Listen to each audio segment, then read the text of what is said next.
semuanya, bertemu lagi bareng aku Katarina Vimeta dengan NPM 235105104, mahasiswa Prodi D3 Perpajakan, Fakultas Ekonomi dan Bisnis Universitas Lampung. Nah, kali ini aku akan membawakan materi mengenai kertas kerja dari mata kuliah Auditing 1. Daripada berlama-lama, yuk kita masuk ke materinya. Nah, jadi kertas kerja atau working paper adalah mata rantai yang menghubungkan catatan klien dengan laporan audit. Kertas kerja adalah catatan-catatan yang diselenggarakan oleh auditor mengenai prosedur audit yang ditempuhnya dan diperolehnya atau simpulan yang dibuatnya sehubungan dengan audit. Nah, contoh kertas kerja itu ada program audit, hasil pemahaman tentang pengendalian intern, analisis, memo, surat konfirmasi, representasi manajemen, ringkasan dokumen perusahaan, daftar atau komentar yang dibuat atau diperoleh auditor dan lain sebagainya.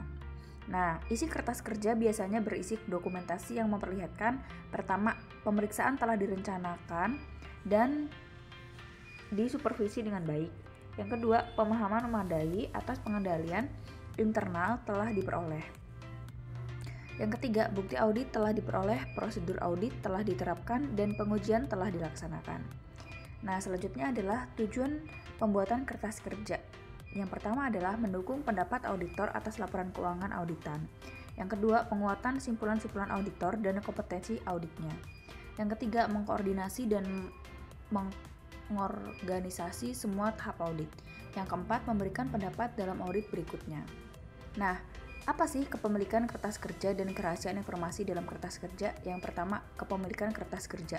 Kertas kerja adalah milik kantor akuntan publik, bukan milik klien atau milik pribadi auditor. Hak kepemilikan kertas kerja oleh KAP diatur dalam aturan etika IAPI yang menghindari penggunaan dalam tujuan yang tidak semestinya. Nah, selanjutnya ada yang kedua, kerahasiaan informasi dalam kertas kerja, yaitu auditor harus menerapkan prosedur memadai untuk menjaga keamanan kertas kerja yang harus menyimpannya sekurang-kurangnya 10 tahun. Auditor tidak dapat memberikan informasi kepada pihak lain kecuali jika klien mengizinkannya. Nah, apa sih faktor-faktor yang harus diperlihatkan dalam pembuatan kertas kerja yang baik? Yang pertama, lengkap, berisi semua informasi pokok dan tidak memerlukan tambahan penjelasan.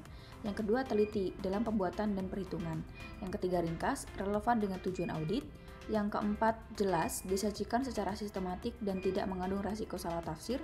Dan yang terakhir, rapi, dibuat dengan rapi dan disusun dengan teratur.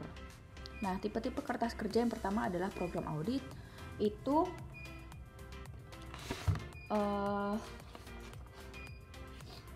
menetapkan jadwal pelaksanaan dan pengawasan pekerjaan audit. Yang kedua ada working trial balance, yaitu daftar permulaan yang harus dibuat oleh auditor untuk memindahkan saldo akun yang tercantum dalam neraca saldo. Yang ketiga ada ringkasan journal adjustment, yaitu draft yang dibuat untuk mengkonfirmasi dan mengkoreksi kekeliruan dalam laporan keuangan dan catatan akuntansi klien. Yang keempat, skedul utama, yaitu kertas kerja yang digunakan untuk meringkas informasi yang dicatat dalam skedul pendukung untuk akun-akun yang berhubungan. Yang terakhir ada skedul pendukung, kertas kerja untuk menguatkan informasi keuangan dan operasional yang dikumpulkan auditor dalam rangka memverifikasi unsur-unsur yang terutama dalam laporan keuangan klien. Nah, susunan kertas kerja itu yang pertama ada draft laporan keuangan, audit report.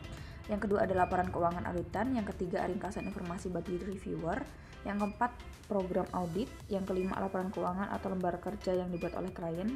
Yang kelima ringkasan journal adjustment. Yang ketujuh working trial balance. Yang kedelapan schedule utama. Dan terakhir schedule pendukung.